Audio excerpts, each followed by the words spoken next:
designed educational single-shaft gas turbine with Reheat.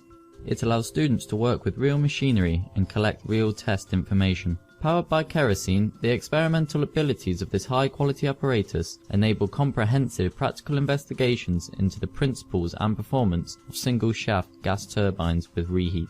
The control panel is clearly labelled with mimic diagram and includes the instrument displays, controls and warning lights.